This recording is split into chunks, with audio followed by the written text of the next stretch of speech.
Jamais exposé, c'est un trésor enfoui qu'Academ vous fait découvrir aujourd'hui, l'histoire d'une vie éphémère qui n'a duré que 23 ans, pour un parcours marqué lui aussi par l'urgence et un trait sensible et acéré, celui de Wolf, un dessinateur juif allemand qui n'a que 16 ans quand Hitler arrive au pouvoir, un dessinateur de presse qui va dépeindre cette époque tout d'abord au journal juif et ensuite dans la grande presse hebdomadaire française, avant de s'engager dans la guerre d'Espagne aux côtés des anarchistes et de se suicider alors qu'il n'a que 23 ans. Nathalie Raoult, bonjour. Bonjour. Vous êtes chercheuse au Centre Simmel. Merci d'être avec nous pour parler de Vaux. Alors tout d'abord, comment avez-vous découvert Vaux, Wolf et ses dessins ? En fait, c'est Walter Benjamin qui est le sujet principal de mes recherches, qui m'a mis sur la trace de Vaux, ou Wolf, ou son vrai nom étant Max, faut pas que j'oublie, Max Wolfgang Shalom Hamburger. Entre nous, on l'appelait Wolf ou Vaux, c'est ainsi qu'il signait. Donc Benjamin et lui s'étaient liés d'amitié par-delà leurs différences d'âge, puisque Wolf avait l'âge d'être le fils de Benjamin au camp d'internement de Nevers à l'automne 1939. Et Benjamin a été profondément marqué, effectivement, par le double suicide de Vaux et de son épouse Anne en janvier 1940. Et c'est ce qui m'a donné envie d'en savoir plus sur Vaux, sur celui que Benjamin décrivait comme un ami. Et Benjamin emploie rarement le mot d'ami, un jeune ami, et comme un dessinateur d'un talent exquis. Ça, c'est les mots de Benjamin. Alors justement, l'œuvre de Vaux est marquée par différentes périodes. Tout d'abord, celle de la presse juive, où il travaille dès 1935. Qu'est-ce qui le pousse à quitter la Palestine, mandataire, où il s'est réfugié avec ses parents pour revenir en Europe et s'installer seul à Paris? Alors, pour le dire vite, de manière très lapidaire, en fait, Wolf se sent très à l'étroit en Palestine. Wolf a deux passions, deux moteurs, vraiment deux ressorts, l'art d'un côté, la politique de l'autre, et un seul mot d'ordre, l'indépendance ou la liberté. Il faut que je précise que quand donc Wolf s'installe avec quand sa famille, la famille de Wolf qui fuit l'Allemagne nazie en 1933 pour s'installer en Palestine et y reconstruire sa vie, Wolf donc n'a que 16 ans et derrière lui une longue pratique du dessin. Sitôt installé en Palestine et plus précisément à Tel Aviv, il saisit l'occasion de s'émanciper, en quelque sorte, de sa famille, et d'abord en obtenant de ses parents de pouvoir s'installer à Jérusalem, où il suit des cours d'art auprès d'un autre exilé, un autre artiste allemand exilé en Palestine, Jacob Steinhardt. Mais Jérusalem ne lui suffit pas. Vaux rêve de Paris, il rêve d'Europe, de retourner en Europe, et puis il rêve surtout de Paris.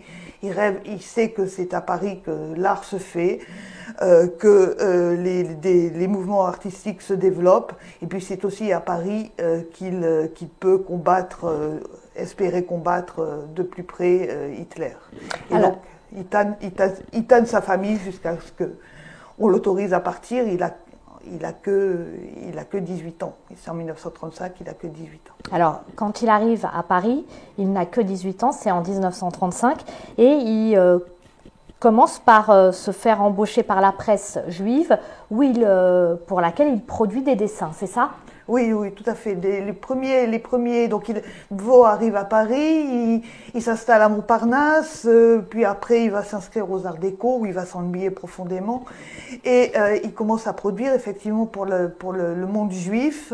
Il est introduit là, si mes recherches sont exactes, par Juliette Paris, en fait, qui le prend plus ou moins sous son aile, et commence à Paris trois années de maturation politique et artistique qui vont mener Vaux jusqu'à la grande presse hebdomadaire.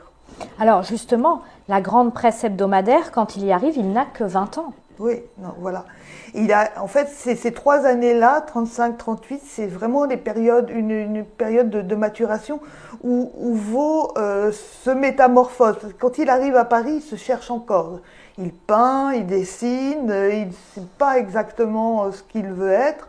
Et durant ces 3 années-là, il va se métamorphoser en dessinateur politique. C'est ce qu'il veut être.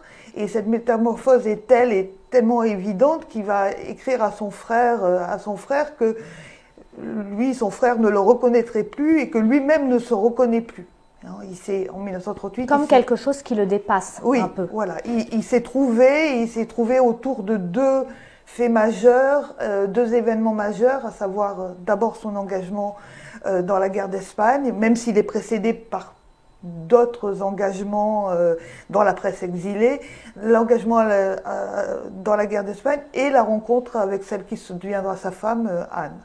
Alors avant d'en venir à Anne, on le voit dans les dessins, dans les thèmes abordés, les juifs considérés comme indésirables, le sionisme, le nazisme et même, vous venez de l'évoquer, la guerre d'Espagne. Sa fibre sociale et politique est très juste, mature pour quelqu'un qui n'a que 20 ans. Comment l'expliquez-vous ? Alors, c'est difficile. Peut-être que la réponse à cette question-là, c'est Wolf qui la donne lui-même. Quand il envoie à sa mère cette magnifique série qui s'appelle Les Indésirables, il lui adresse cette série en disant « Nous sommes tous des indésirables ». Et je pense qu'en fait, si Vaux est si juste, c'est parce qu'en fait, il dessine en quelque sorte d'expérience. Hein, il sait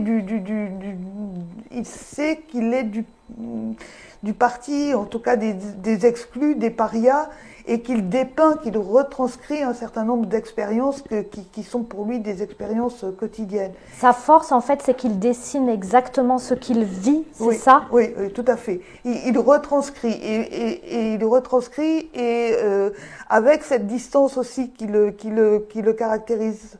Et sans pathos. Cette fibre sociale chez lui, on la voit émerger en fait dès 1930. En fait, il a pourtant à peine 13 ans, à travers une expérience qui est assez significative, c'est que il est en but aux moqueries antisémites de ses camarades de classe. Il soupçonne ses enseignants d'être pro-nazis et de monter même ses camarades contre lui. Il se moque de lui, il le traite de juif, d'africain, parce qu'il a les cheveux bouclés. Et quelque chose qui revient toujours dans les dessins de Vaux, c'est ses cheveux bouclés. Il y tient vraiment, il le dit comme à la prunelle de ses yeux, c'est ce qui le définit. Et donc cette première expérience-là d'être le paria juif, le paria juif, et qui va le pousser ensuite à demander à ses parents qui ont toujours éduqué Vaux dans une grande liberté très étonnante finalement pour le milieu d'où il vient, parce que ses parents sont dans la confection, ils ont une grande entreprise de textile, donc c'est pas un milieu artistique. Bon. Et ses parents vont accepter qu'il s'inscrive à l'école Karl Marx de Berlin, où il reçoit un enseignement porté par le marxisme. Et on a la rencontre chez Vaux de cette double filiation quelque part. Et un des événements qui va le marquer, c'est la visite, par exemple, d'une usine, une fabrique de jouets, en 1932, une fabrique de jouets pour enfants. Et là, pour enfants, mais jouets fabriqués par des enfants. Et quand Vaux revient de ce voyage d'études avec ses camarades de classe, tout de suite, il couche sur le papier une sorte de bande dessinée où il dénonce les conditions de travail de ses enfants. Alors, donc, il épouse Anne, de 12 ans, son aînée, contre l'avis de ses parents. Il est très jeune à ce moment-là. Et après avoir rejoint l'Espagne en 1937, qu'est-ce qu'il va chercher en Espagne ? Alors, pour pour beaucoup d'exilés allemands, l'Espagne, c'est l'occasion de combattre directement le fascisme et le nazisme. C'est aussi le cas pour Vaux. Et cet engagement en Espagne, il a mûrement réfléchi. Il a pensé il y pensait depuis longtemps. Il avait vu ses camarades partir. Il avait même appris que certains étaient tombés sur le front. Mais il disait il l'avoue dans une de ses lettres à sa mère, ne pas avoir eu le courage de franchir le pas d'un engagement militaire. Et comme il disait à sa mère, de toute façon, je ne sais pas tirer avec un fusil, je servirai strictement à rien. Par contre, ce qu'il sait faire, c'est dessiner. Quand des camarades anarchistes à lui proposent de rejoindre l'Espagne et d'aller y combattre le crayon à la main, là, du coup, il n'hésite pas. Il confie même à sa mère, comment aurais-je pu hésiter, hein? Je ne me serais plus jamais regardé dans une glace si j'avais hésité, quoi. Alors, il y a cette histoire particulière avec une femme de 12 ans, son aînée, qu'il épouse contre l'avis de ses parents. Là, quand vous nous avez parlé de lui, vous avez beaucoup parlé des lettres qu'il envoyait à sa mère. Et pourtant, il épouse une femme 12 ans plus âgée que lui, contre l'avis de ses parents.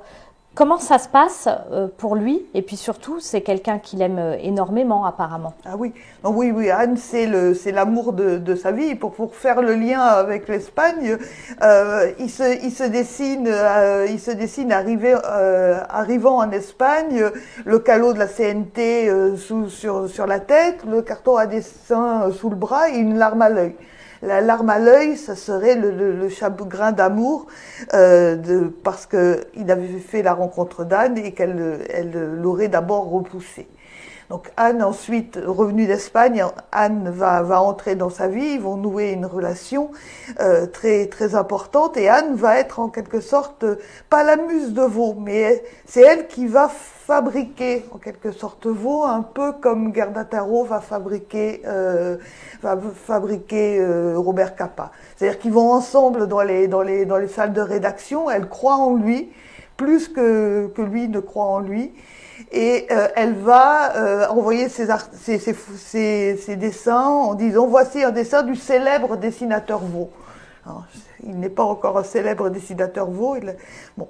Et donc la relation avec Anne va être très mal perçue en fait par la famille de Vaux, parce que effectivement elle est beaucoup plus âgée et ses parents considèrent qu'en fait ce n'est pas une femme pour lui.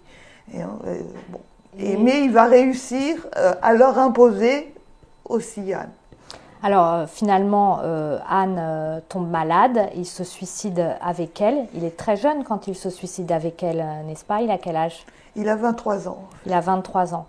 C'est très triste, cette histoire, elle se finit tristement, romantique mais triste. En tout cas, Nathalie Raoult, si vous ne deviez retenir qu'un seul dessin de Wolf, ce serait lequel et pourquoi? Alors là, j'ai mûrement réfléchi, c'est pas évident, je me posais la question, c'est pas évident du tout, il y a tellement de choses et dans des domaines et des registres très variés. Mais finalement, et puis j'ai demandé un petit peu sur Twitter ce matin aussi. C'est donc une réponse un peu collective que je vous fais. Il y a un dessin qui paraît dans Vendredi, le journal des intellectuels français Vendredi, en 1937, où Vaux caricature, c'est une caricature d'Hitler qu'on voit s'emparant du monde, de la map monde. Un peu comme comme Chaplin mettra en scène de ce thème dans Le Dictateur. Donc c'est Hitler qui enserre le monde, et c'est donc à la fois une image de la volonté d'Hitler de la domination, d'asseoir la domination nazie sur le monde. Mais ce qui est très impressionnant dans ce dessin, c'est qu'on voit qu'en même temps qu'il dépeint cette volonté de domination nazie, Vaux retourne complètement tous les clichés antisémites, parce que là, on a Hitler avec ses doigts crochus, un peu comme on le voit dans les caricatures antisémites, mais c'est Hitler en fait le vrai péril, et le vrai péril qui règne, qui plane sur le monde. Et c'est un dessin de 1937 et c'est particulièrement bien vu et impressionnant. Alors voilà, c'est ce dessin-là que je retiendrai parce que moi c'est le dessin que je trouve le plus frappant et le plus représentatif du talent de Vaux. Mais bon, c'est aussi un choix sous réserve parce qu'il nous reste sans doute encore beaucoup de choses à découvrir de la production de Vaux. On sait, il y a encore un grand mystère qui plane. Que sont ces archives personnelles devenues? Quand Vaux donne un dessin à la presse française, il dit qu'il en a fait 10, qu'il n'a pas retenu. Donc que sont devenues ces archives? On sait qu'elles ont été placées sous séquestre, on sait qu'elles ont traversé la guerre aux mains d'un adjudicateur judiciaire, mais ses parents n'ont jamais pu récupérer ces papiers. Et on ne sait pas du tout, on en perd la trace en 1949, on sait qu'il y a 2 caisses, deux grandes caisses de tableaux, de dessins. Et ça, c'est ce qui nous reste encore à découvrir. Merci Nathalie Raoult d'avoir été avec nous sur Academ. Merci beaucoup. Merci à vous.